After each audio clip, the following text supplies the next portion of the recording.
Today we are going to discuss about the personality. It is one of the main factor responsible for the performance in our sports field. So today we are dealing with the personality, meaning, definition, various theories of personality. Starting with the meaning. The personality word is derived from the Latin word persona, and persona means the mask. The mask which we shows to others, and the mask which is subjected towards the outer world. So personality, here we have given you the full form of few words representing: P for perception capacity, E for emotional maturity, R for responsiveness to the situation, S for sociability, O for originality, N for neutrality, A for appearance, that is your external appearance we are talking here, and L for leadership feeling, I for integrated, T for tendency, and Y for young in thinking perspective. So I think these full form of personality word will be meaningful in understanding the real nature of personality term. Now there are few definitions. Personality is the dynamic organization within the individual of those psychophysical systems that determine his unique adjustment to his environment. This is the definition given by Gordon W. Allport in 1948. Before understanding this definition, we should understand few more two definitions. That is, according to J.B. Watson, personality is the sum of activities that can be discovered by actual observations over a long enough period of time to give reliable information. J.B. Watson has said that this personality is the sum of activities that can be discovered. Means sum of activities, the activities which an individual is performing, the whole sum of the activities he is doing in the lifetime. So that activities, we have to discover these activities in a prolonged time of duration. These activities can't be determined in a single day. So when we want to study the personality of an individual, we have to see the activities throughout the tenure he was doing. So we have to do a keen observation of an individual in a long enough period of time to determine his habits, determine his behavior, and on the basis of this we will give the reliable information that that person is of this kind. This is the nature of that person. This is the personality of that person. It is only said when we examine it through the long period of time.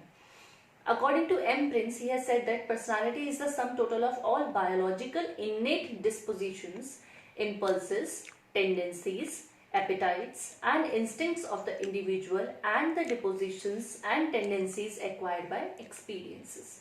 So here also he has said that, and Prince also said that the personality is the sum total of all the biological innate dispositions. Biological innate dispositions were related to the genetic information that an individual is showing.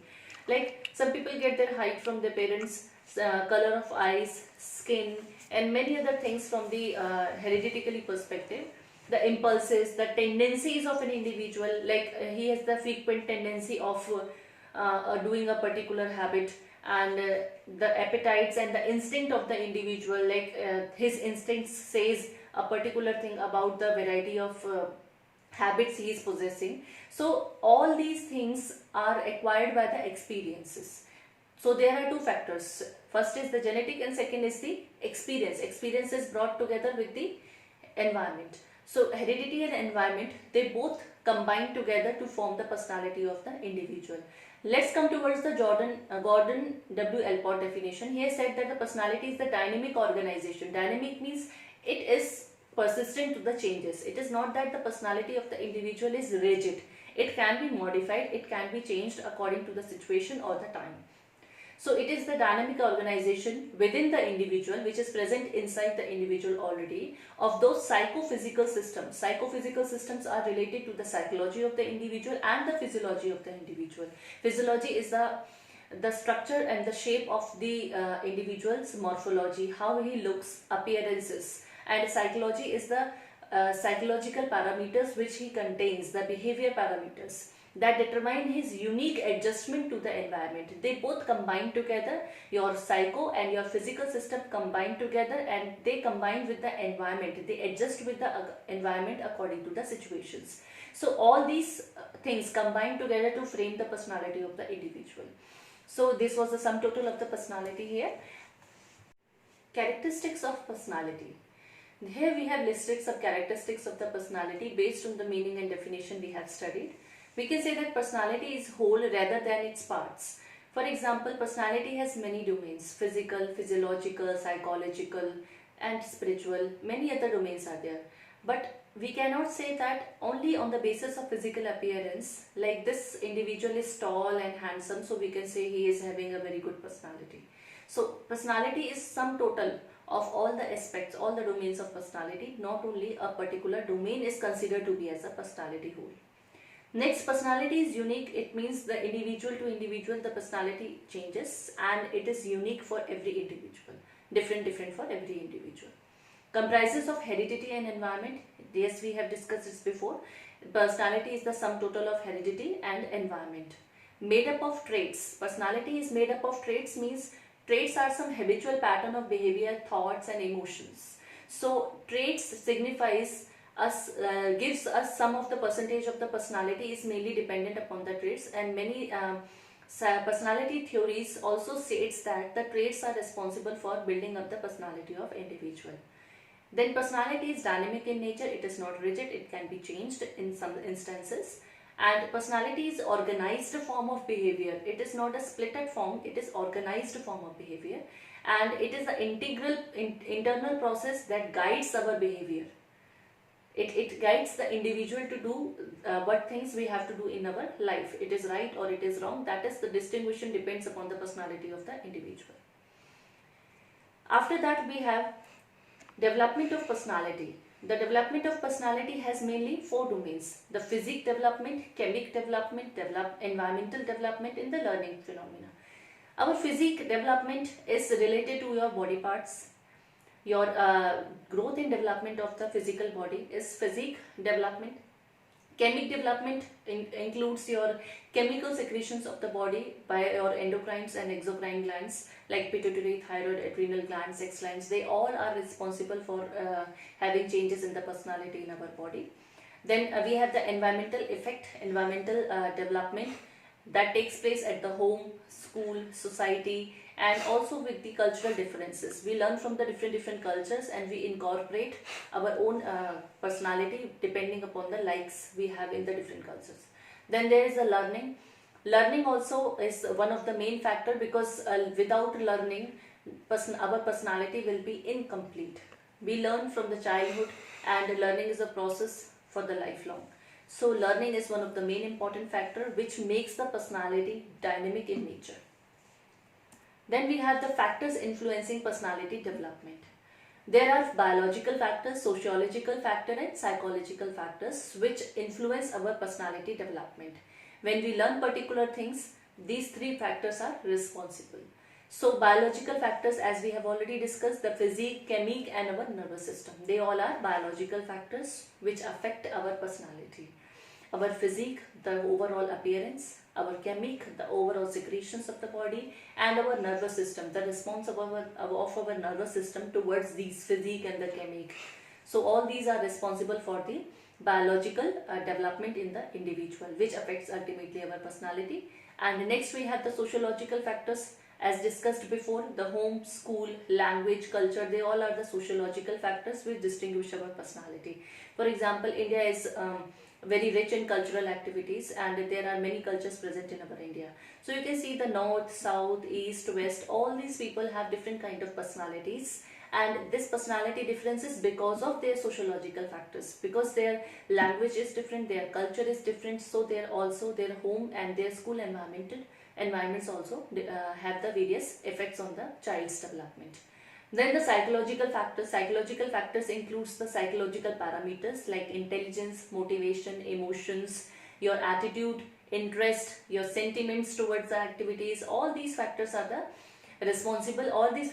responsible for the psychological development in an individual, and their variation may result into the personality differences in the different child. Theories of personality. There are many theories given by the psychologists from the very earliest era about the personality, but they are mainly classified under the three categories: type theory, trait theory, and type-cum-trait theory. The type theories of personality. The earliest attempt to categorize personality was made by the Hippocrates. We all know that Hippocrates is the Greek physician which has given his writings before 400 BC, and he categorized people on the basis of body elements such as Vata, Pitta and Kapha. Vata is wind, Pitta is bile and Kapha is the mucus, and the prominent personality characteristics associated with them such as he has given the melancholic, choleric, phlegmatic and the sanguine.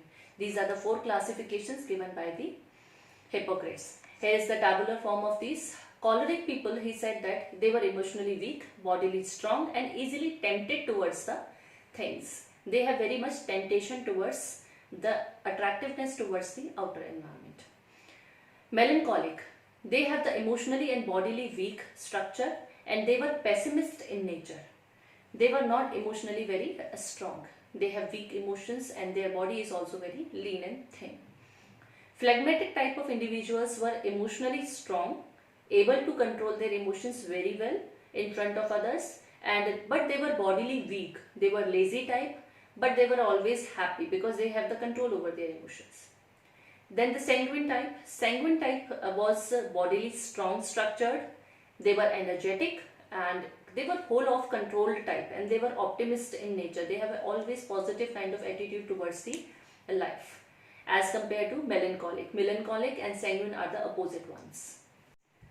Another theory in the type section is Kretschmer's classification. He has given it in 1925. Here is the pictorial view of the 3 body types given by the Kretschmer. This is a classification. He has given pycnic, athletic and aesthetic type of classification. Pycnic have the body characteristics of fatty and in whom fat is more than the muscles. They were very fluffy, fatty and they were like oval shaped fatty. And they were social and helping to others. Their personality trait was very good and they are very much socialized kind of people and they tend very easily help to the other peoples.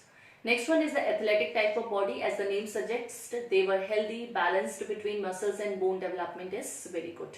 So their muscles are very good developed, bone is very good developed and they have very strong and healthy stature type. Because of that, they were energetic, they were optimist and they can adjust to any kind of situation. Next was classification about asthenics.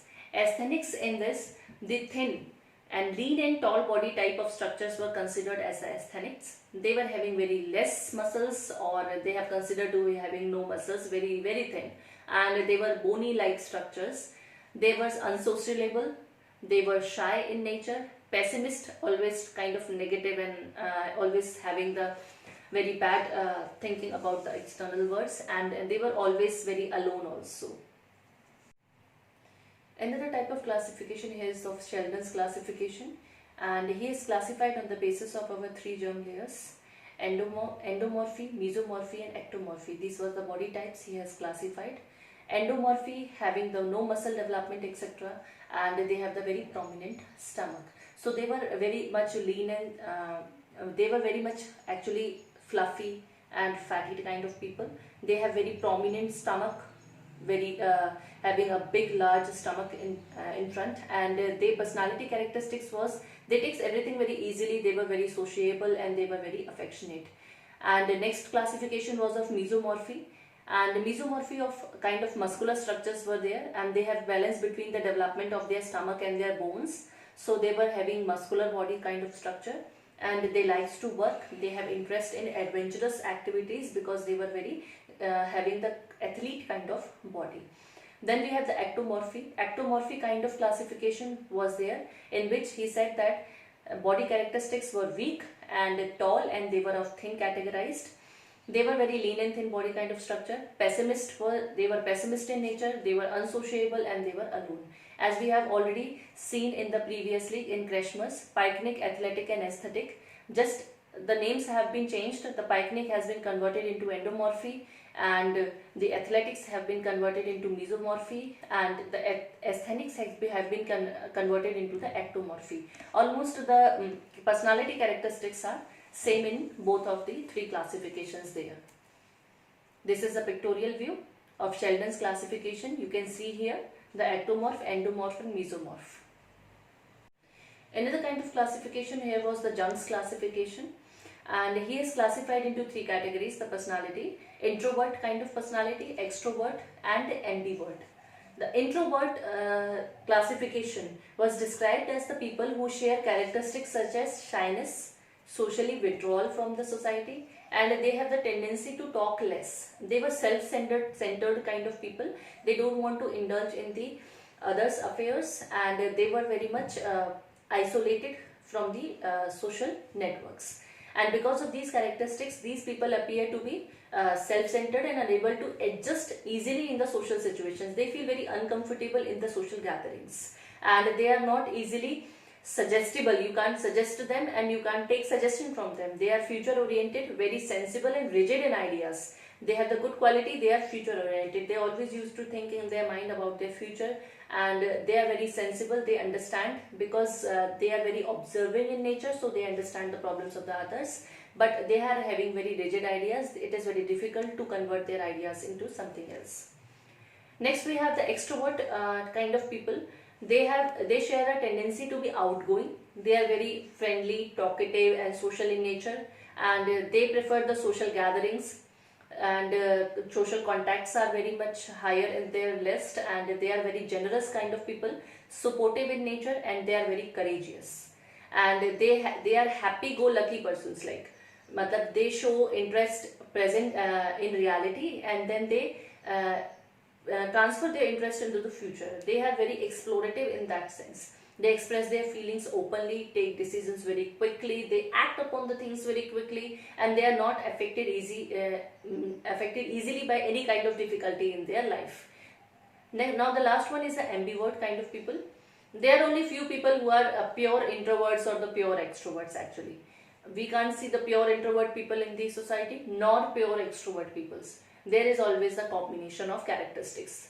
Few characteristics in an individual will be of introvert type and few will be of extrovert type. So ambiverts are the mixtures. They remain majority of the people possesses these kind of characteristics We all are ambiverts in nature, some or the other kind. We have some qualities of introvert kind and some qualities of extrovert kind. Next in the list is the Friedman's-Rosenmann's classification. He has classified into two types, type A and type B kind of personalities. The type A theory describes that the individual are rude, very ambitious, very rigidly organized, very hardly organized. They are very packed, highly status conscious, sensitive in nature, very impatient, very anxious, and they are very proactive and concerned with the time management. They can't tolerate the late peoples in their life. So people with type A personality are often high achieving workaholics, and they push themselves with the deadlines and hate both delays and also as the ambivalence. So type A behavior is expressed through three major symptoms actually. First symptom is free floating hostility or unfriendliness. So type A is considered to be, first feature is unfriendliness. They will not be friend with you. They will not act as they know you from very past, and they will suddenly start talking to you like that. And then second is they are very time urgency and impatience in nature. They do not want their 1 minute to be wasted, and they are very impatient in nature. And the third quality is they are very competitive in nature. They are having a competitive drive in their mind. So they always compete with the society, they always compete with their own goals, they always compete with the others. Now the type B personality, by definition we can say that the type B are very lower stress levels. The kind of people who are having very lower stress levels, very easygoing kind of people, and they work very steadily. They enjoy each and every moment of their life, and when faced with competition they focus less on winning or losing. They importantly focus on the game regardless of the results. They don't worry about the winning or losing. They just enjoy the process. They enjoy the things that are coming under their scenario. They live in the present moment actually. So these individuals are sometimes attracted to careers of creativity like writers, counselors, therapists, actor and actresses. So however, network and computer system managers, professors, judges, they are more likely to be type B individual as well, because their personal character may enjoy exploring ideas and concepts. Because we explore ideas and concepts, we explore many things. So they are often reflective and think of the outer and inner world. The professors, the judges, they think of the outer as well as the inner world. Now we are going towards the trait theories. In psychology, the trait theories, also are called as the dispositional theories. It is an approach to the study of human personality. So trait theories are primarily interested in the measurement of traits, which kind of trait an individual is having. And traits, as we have already discussed, are described as the habitual pattern of behavior, thought and emotions. What is your habits in your behavior? What are your thoughts running in your mind? What is your emotions at a particular situations? So these all contribute towards the particular traits. So according to this perspectives, the traits are relatively stable over time. You cannot say the one particular behavior is not considered to be a trait until and unless it is repeated or stable at a particular duration of time.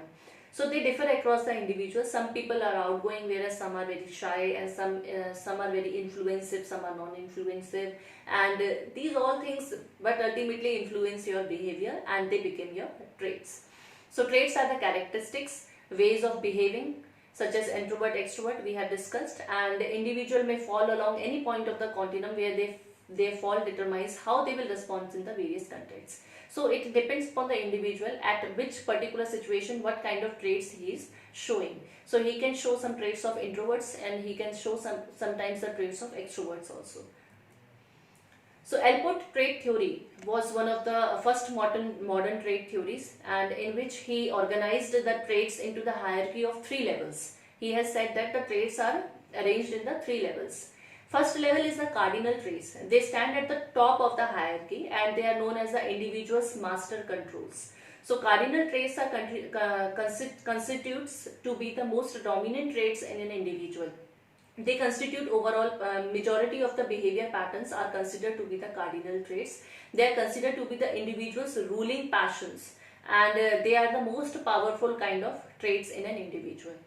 Then cardinal traits are often developed later in the life because they serve to shape almost all aspect of the individual purposes. What purpose an individual is lifting in the mind, what he wants to become in the future, what is the purpose of living life, why we have taken birth in this world. So all these questions are coming under the cardinal traits. So they are the behavior and the attitudes a person develops and matures until the age of later ages of the life. So historical figures are often thought of in terms of the cardinal traits. Like you can give the example of Mother Teresa. He is recognized to be the very associated with the goodness and the charity, and goodness and charity was one of her traits which were considered to be the more prominent in her. So we recognized our morals, we recognized our few prominent leaders in terms of their traits. Like Hitler was considered to be the ruthless and the most embodiment kind of leader, and so as many traits are there which makes an individual. Significance of the individual is made by that particular traits only. We recognize that individual on the basis of that trait. Then the central traits, they are the second in the hierarchy, and these are the general characteristics found in the varying degree in every person. These are the central traits are found in every person, and they are such as loyalty, kindness, friendliness and wildness, etc. These all are the common traits which are present in all individuals. So they are named as the central traits, basically present in the center of every individual, and they are the basic building blocks that shape most of our behavior. So bulky behavior is considered to be of the central traits. Then secondary traits exist at the bottom of the hierarchy, and they are not quite as obvious as constant in central traits. They are plentiful but are only present under specific circumstances. Like secondary traits, you can say that they are not shown every time. They are only shown at a particular instance or a particular situation. That kind of traits are expressed.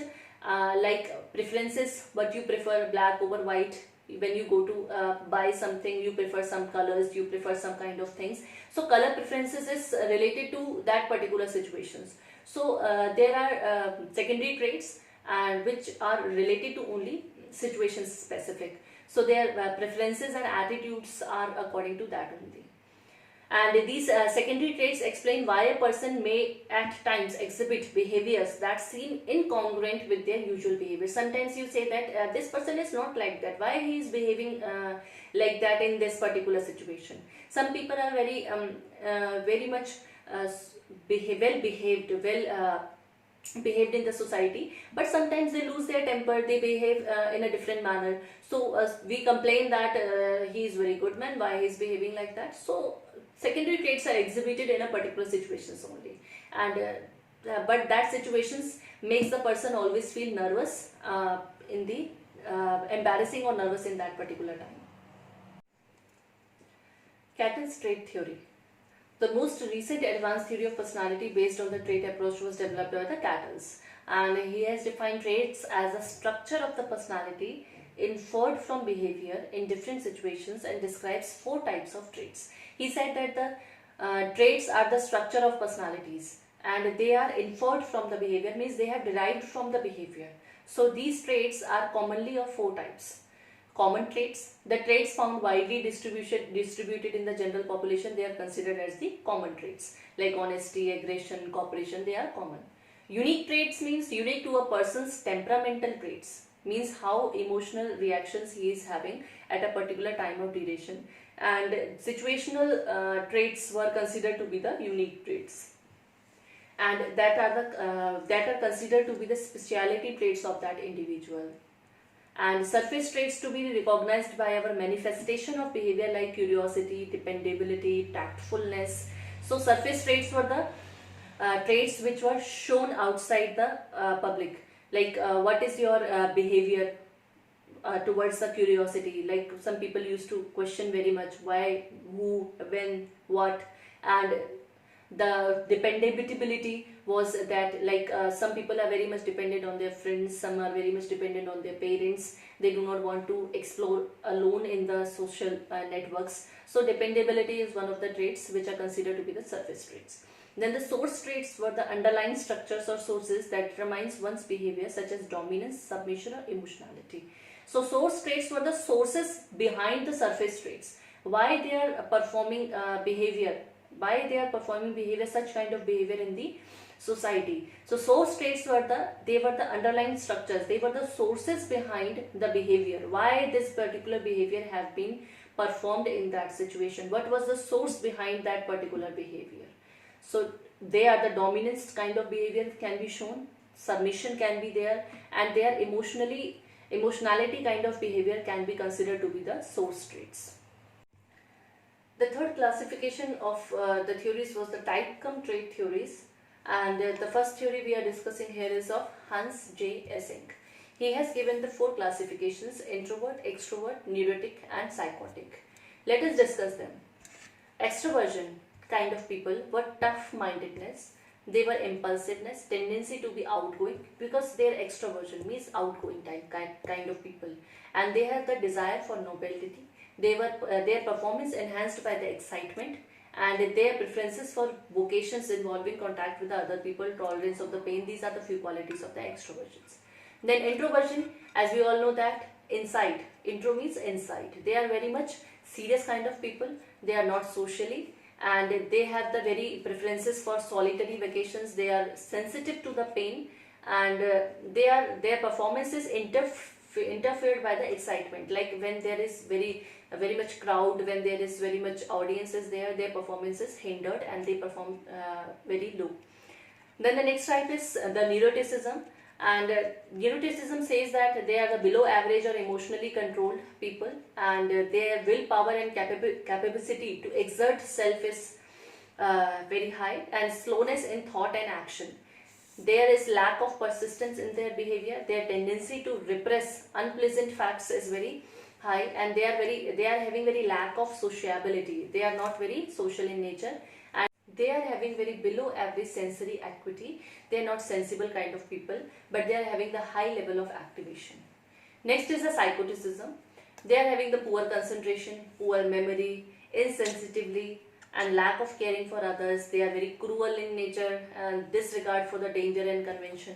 They are occasionally originality and creativity. Hardly occasionally originally and creative they are in nature. They are not very much that kind of people, and they have the liking for unusual things. Very different kind of likings are there, and they consider the peculiar by the others. Psychoanalytical theory. This theory was given by the Sigmund Freud, and he has stated the 3 principles: id, ego, superego. Id principle states in the unconscious mind, Ego is the reality principle which is in the subconscious mind, and superego is the conscious principle in the conscious mind.